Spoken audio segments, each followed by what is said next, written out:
بسم اللہ الرحمن الرحیم۔ مختلف وہ مقبول حدیث جس کے مخالف اس جیسی کوئی حدیث موجود ہو۔ ایک حدیث ہے، اس کے معنی کے مخالف حدیث موجود ہو اور اسی درجے کی ہو، تو ان حدیثوں کو کیا کہتے ہیں؟ یہ آپس میں کیا ہیں؟ دونوں حدیثیں مختلف ہیں۔ حدیث میں آتا ہے لا ادوا ولا طیرہ، یعنی کوئی مرض دوسرے کو نہیں لگتا اور فعل بد لینا درست نہیں ہے۔ لا ادوا، ایک بندے سے بیماری دوسرے بندے کو نہیں لگتی، اور لا طیرہ، بد فعلی لینا یہ اچھا نہیں ہے۔ بد فعلی کیا ہوتی ہے؟ نیک فعلی لینا اچھا ہے اور بد فعلی برا ہے۔ فعال کہتے ہیں یہ قسمت جس کو کہتے ہیں، کہ فلانا بندہ ملا ہے، بڑا پیڑا جو بندہ صبح ملا ہے، ساری دیہڑی ایسی گزری ہے، آج یہ فلانا کام صبح مجھ سے ہو گیا، فلانا صبح بندہ ادھار منگن آ گیا دکان تے جناب سارا دن ہی پھر کام نہیں چلا صحیح۔ صبح جناب میں گھر سے باہر نکلا تو آگے سے کالی سی بلی گزری تو ساری دیہڑی پھر میری نوست میں گزری ہے۔ یہ بد فعلی ہے، یہ جائز نہیں ہے۔ اچھی فعل جائز ہے، مثلا فلاں نیک بندے سے ملاقات ہوئی، کوئی نیکوں کا چہرہ دیکھا تو اچھا کام ہوگا یہ کہنا، یا مثلا ہم نے صبح اللہ تعالیٰ کے ذکر سے ابتدا کی تو سارا دن ہمارا اچھا گزرے گا، اس کو کہتے ہیں نیک فعلی، یہ اچھی ہے، لیکن بد فعلی بری ہے۔ اب طیرۃ اسے بولتے ہیں، بری فعل لینا۔ اور ادوا کا معنی ایک بیماری کا دوسرے بندے سے منتقل، فلاں بندے کو نزلہ زکام لگا ہوا تھا، میں اس کے ساتھ بیٹھا مجھے بھی لگ گیا ہے، ایک کو خارش لگی ہوئی تھی میں اس کے ساتھ بیٹھا اور مجھے بھی لگ گیا ہے، تو یہ ایک سے دوسرے کو بیماری متعدی نہیں ہوتی، یہ اس حدیث پاک کا مفہوم ہے۔ یہ حدیث صحیح مسلم میں موجود ہے، لیکن اس کے مخالف ایک اور حدیث ہے۔ اس حدیث میں کیا تھا کہ ایک بندے سے بیماری دوسرے کو نہیں لگتی ہے اور بد فعلی لینا بھی جائز نہیں ہے۔ حدیث میں ہے فر من المجذوم فرارک من الاسد، یہ فر نہیں ہے، فر را ہے، فرا یہ فر سے امر آتا ہے، فر را، تم بھاگو خارش زدہ بندے سے جس طرح کہ نہ تم بھاگو جزام کوڑ والے بندے سے جس طرح کہ تم بھاگتے ہو شیر سے، جس طرح شیر سے دور بھاگتے ہو، تو جس بندے کو کوڑ کا مرض ہو اس سے بھی کوڑ یہ ہوتا ہے کہ جسم سے میں دانے وغیرہ نکلتے ہیں اور اس سے خون نکلتا ہے، پھر جسم کا گوشت گرنا شروع ہو جاتا ہے، تو حضور نے فرمایا ایسے بندے سے دور رہو۔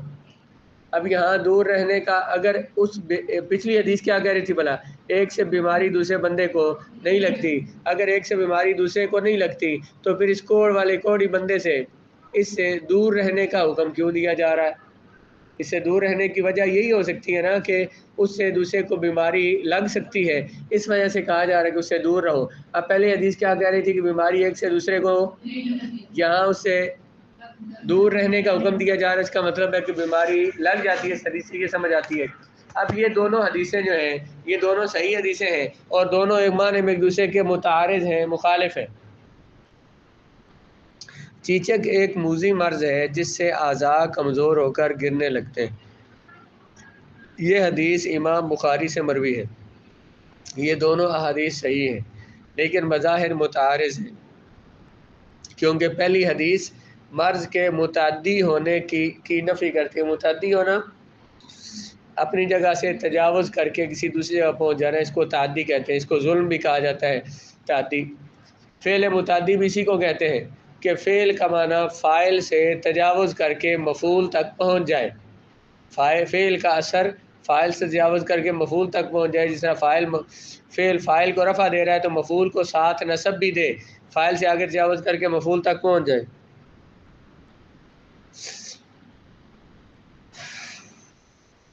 کیونکہ پہلی حدیث مرض کے متعدی ہونے کی نفی کرتی ہے جبکہ دوسری حدیث ثابت کرتی ہے، اس بات کرتی ہے اس کا، تو محدثین نے انہیں جمع کیا ہے اور ان کے معنوں میں کئی طریقوں سے موافقت پیدا کی ہے۔ میں یہاں وہ وجوہ ذکر کرتا ہوں جو حافظ ابن حجر اسقلانی کے نزدیک پسندیدہ ہے، مختار ہے۔ اس کا خلاصہ یہ ہے کہ وہ کیسے دونوں حدیثوں میں مطابقت دیتے ہیں۔ مطابقت معنی دونوں حدیثوں پر عمل ہو سکے، دونوں حدیثوں کا ایسا معنی لینا کہ دونوں حدیثوں کا بیک وقت عمل ہو سکے۔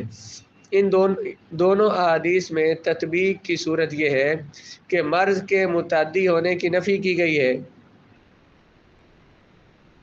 اور مرض کا متعدی ہونا ثابت نہیں ہے، جس کی دلیل یہ ہے کہ حضور نے ارشاد فرمایا لا یعدی شیء شیئا، کوئی چیز دوسری چیز کے لیے متعدی نہیں ہوتی، ایک چیز دوسری چیز کی طرف متعدی نہیں ہوتی۔ نیز آپ کا یہ بھی ارشاد ہے کہ جب آپ سے ایک اعرابی نے کہا، ایک اعرابی نے معارضہ کرتے ہوئے آپ کی بات کا مقابلہ کرتے ہوئے مقابلے میں اپنی بات پیش کی، اور اس نے یوں کہا بِأَنَّ الْجَبَيْرَ الْأَجْرَبَ يَكُونُ بَيْنَ الْإِبِلِ الصَّحِيحَةِ، کبھی خارش زدہ اونٹ جو ہے وہ ہوتا ہے صحیح اونٹوں کے درمیان میں، فَيُخَالِطُهَا، وہ ان سے ملتا جلتا ہے، جو خارش والا اونٹ ہوتا ہے وہ ان اونٹوں کے درمیان رہتا ہے جو اونٹ صحیح ہوتے ہیں، فَتَجْرَبَ، تو وہ جو دوسرے اونٹ ہوتے ہیں ان کو بھی خارش لگ جاتی ہے۔ تو یہ کیوں لگتی ہے بھائی؟ جب بیماری ایک سے دوسرے کو متعدی نہیں ہوتی، تو انہوں نے کہا کہ ہم نے یہ دیکھا ہے کہ ہمارے پاس اونٹ ہوتے ہیں، ایک کو خارش لگی ہوتی ہے اور وہ صحیح اونٹوں کے درمیان ہوتا ہے، تو پھر ان صحیح اونٹوں کو بھی خارش لگ جاتی ہے۔ تو جب اس نے یہ سوال کیا تو رسول اللہ علیہ السلام نے فرمایا فمن اعد الاول، جس پہلے اونٹ کو خارش لگی تھی اس کو کیسے لگی تھی؟ مطلب یہ تھا کہ پہلے اونٹ کو جو خارش لگی تھی تو وہ تو اللہ کے لگانے سے لگی تھی، بیماری اللہ کی طرف سے ہوتی ہے، تو دوسروں کو بھی تو اسی وجہ سے لگی کہ اللہ تعالیٰ کے لگانے سے۔ مطلب واضح یقینا اللہ تعالیٰ نے ہی دوسرے اونٹ میں ابتدا میں بیماری پیدا کی، جس طرح اللہ تعالیٰ نے پہلے اونٹ میں اللہ نے پیدا کی تھی تو دوسرے اونٹ میں بیماری باقی رہی۔ بات چیچک، اب جب یہ ہے کہ حضور نے فرمایا کہ بیماری متعدی نہیں ہوتی، ایک بیمار سے دوسرے بیمار کو نہیں لگتی، اللہ نے پہلے کو لگائی تھی تو اگلوں کو بھی اللہ تعالیٰ نے ہی لگائی ہے۔ پھر سوال یہ ہے کہ دوسری حدیث میں حضور نے خود چیچک کے اور کوڑ کے مریض سے بھاگنے کا کیوں حکم دیا؟ تو رہی بات چیچک کے مرض سے بھاگنے کے حکم کی کہ حضور نے حکم کیوں دیا کہ اس سے دور رہو، تو یہ غلط عقیدہ کا راستہ بند کرنے کے لیے حضور نے اس لیے فرمایا کہ کوڑ والے سے دور رہو، کہ اگر تم ایسے بندے کے پاس بیٹھتے ہو اور تمہیں بیماری لگ جاتی ہے، تمہارا یہ عقیدہ بن جائے گا کہ اس بیمار سے ہمیں لگی ہے، یہ بندہ ہی منحوس ہے، اس سے مجھے بیماری لگ گئی ہے، اور تم اس کے بارے میں غلط تصور کرو گے اور تمہارا عقیدہ غلط ہو جائے گا کہ بندوں سے بندوں کو تکلیفیں پہنچ رہی ہیں، بندوں سے بندوں کو بیماری لگ جاتی ہے۔ اس لیے حضور نے فرمایا تم ایسے بندے کے پاس بیٹھو ہی نہیں تاکہ تمہارا عقیدہ خراب نہ ہو، تمہارے ایسے بندے کے پاس نہ بیٹھو، کہیں ایسا نہ ہو کہ تمہیں بیماری لگ جائے اور تمہارا عقیدہ یہ بن جائے کہ ان بندوں سے لگتی ہے۔ اس لیے اس میں حضور نے فرمایا کہ ان سے دور رہا کرو۔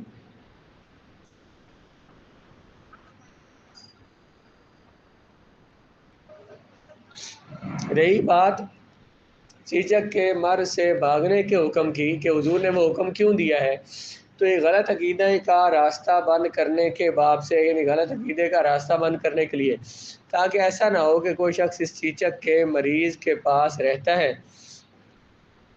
اور تقدیراً اللہ کی طرف سے اس وقت اسے وہ مرض لگ جاتا ہے تو وہ سمجھے گا کہ شاید مجھے اس بندے نے بیماری لگائی ہے، اور وہ بیماری کے متعدی ہونے کا عقیدہ رکھ لے گا۔ اس کی اس حدیث میں نفی کی گئی ہے کہ تم ایسے بندوں، اگر تمہارا عقیدہ پکا ہے کہ جی مجھے اس سے بیماری اگر مجھے لگے گی بھی تو اس سے نہیں لگی، اللہ کے لگانے سے لگی ہے، پھر ایسے بندے کے ساتھ بھی شک رہو۔ اور اگر تمہیں یہ شک پڑتا ہے کہ اس کی وجہ سے لگی ہے، تمہارا عقیدہ اس طرح کا ہے، کمزور بندہ ہے، تو پھر ایسے بندے کے پاس نہ رہیں۔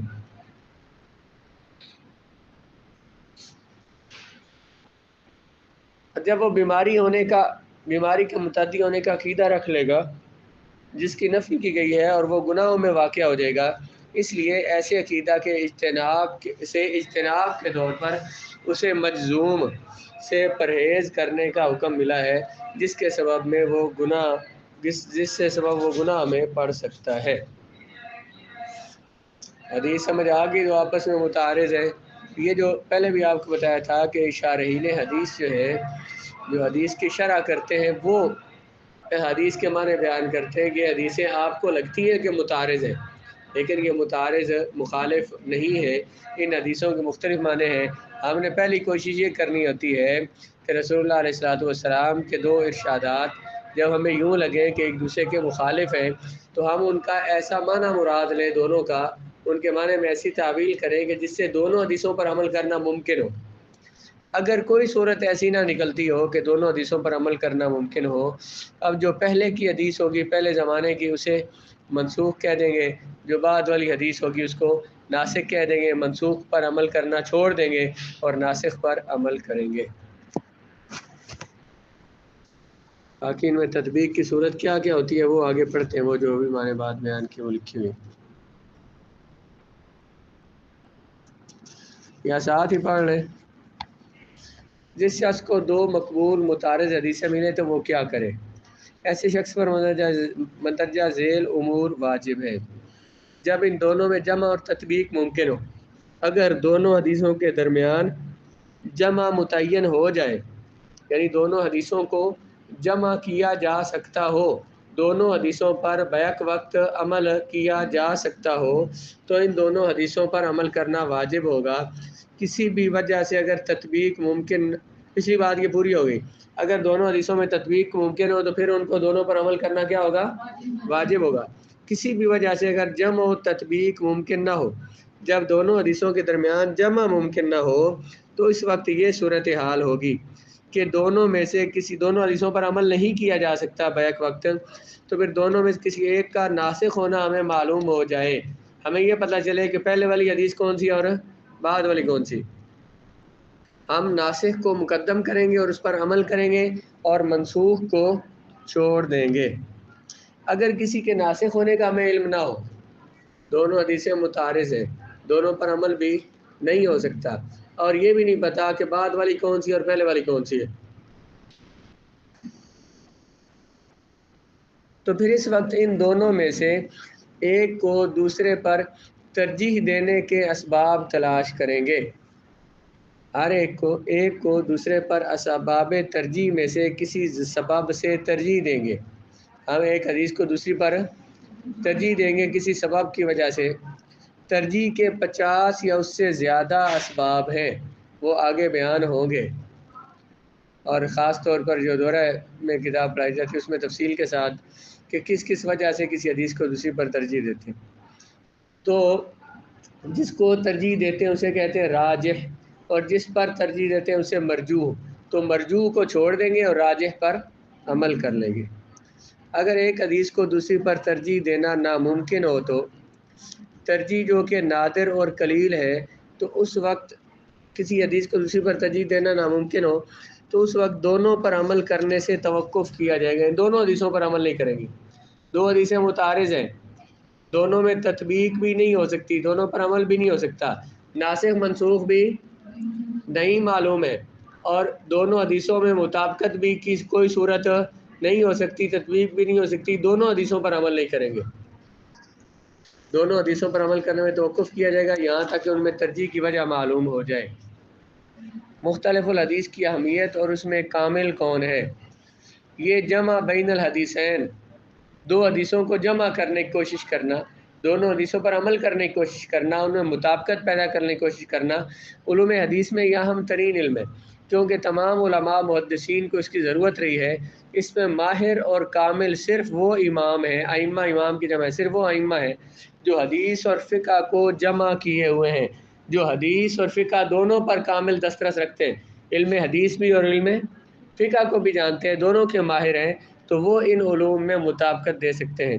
اور وہ علماء اصول جو دقیق اور باریک معنی میں دور اندیش ہیں، جو احادیث کے گہرے معنی سمجھنے کی مہارت رکھتے ہیں، تو ان لوگوں کے لیے یہ کام کوئی مشکل نہیں ہے کہ وہ حدیثوں میں مطابقت دے سکتے ہیں، حدیثوں کو ترجیح دے سکتے ہیں۔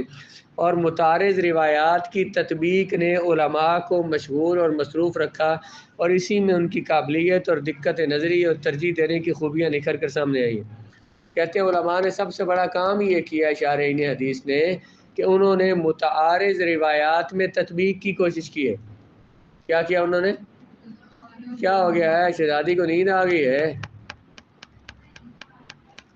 علماء حدیث نے کیا کیا؟ شارحین حدیث نے کہ انہوں نے سب سے بڑا کام یہ کیا ہے، وہ اسی میں مشغول رہے ہیں۔ کس کام میں؟ کہ متعارض حدیثوں میں تطبیق دینے میں مصروف رہے، اور اسی میں ان کی قابلیت اور اسی سے ان کی قابلیت سمجھ آتی ہے، اور ان کی حدیث میں ان کی کتنی گہری نظر ہے یہ اسی سے سمجھ آتی ہے جب وہ حدیث میں تطبیق دینا جانتے ہوتے ہیں۔ جیسا کہ ان میں بعض علماء کے مواد اور اسلوب نگارش کی تقریر کرنے والے کہ انہوں نے اس کی گہرائی میں غوطہ لگایا تو پھسل گئے۔ بہت سارے لوگ ایسے ہیں جنہوں نے علماء کے مواد منا حدیث کا ذخیرہ اور اسلوب نگارش، ان کا حدیث کو لکھنے کا انداز، اس کو اختیار کیا، لیکن وہ اس گہرائی تک نہیں پہنچ سکے جن تک وہ پہلے محدثین پہنچے تھے۔ بعض لوگوں نے حدیث میں تطبیق دینے کی کوشش کی ہے لیکن وہ اس کو جان نہیں سکے، اور اس میں پہلے محدثین کے طریقہ کو اختیار کرنے کی کوشش کی لیکن وہ اس میں کامیاب نہ ہوئے۔ تو یہ بیان کیا کہ مختلف الحدیث کتنا اہم ترین علم ہے، ہمیں انہی شارحین حدیث کو پڑھنا چاہیے اور انہی سے ہمیں حدیث کے مفاہیم لینے ہیں۔ آج کل جو بیٹھے ہوئے اپنی مرضی کے حدیث کی تعویلیں کر رہے ہیں ان لوگوں کی باتوں کو نہیں ماننا۔ مختلف الحدیث میں مشہور تصنیفات، اختلاف الحدیث امام شافعی کی تصنیف ہے، یہ پہلے شخص ہیں جنہوں نے اس بارے میں کلام کیا اور کتاب لکھی۔ تعویل مختلف الحدیث ابن قتیبہ عبداللہ بن مسلم کی کتاب ہے۔ مشکل الآثار ابو جعفر احمد بن سلامہ امام طحاوی، ان کی یہ کتاب ہے۔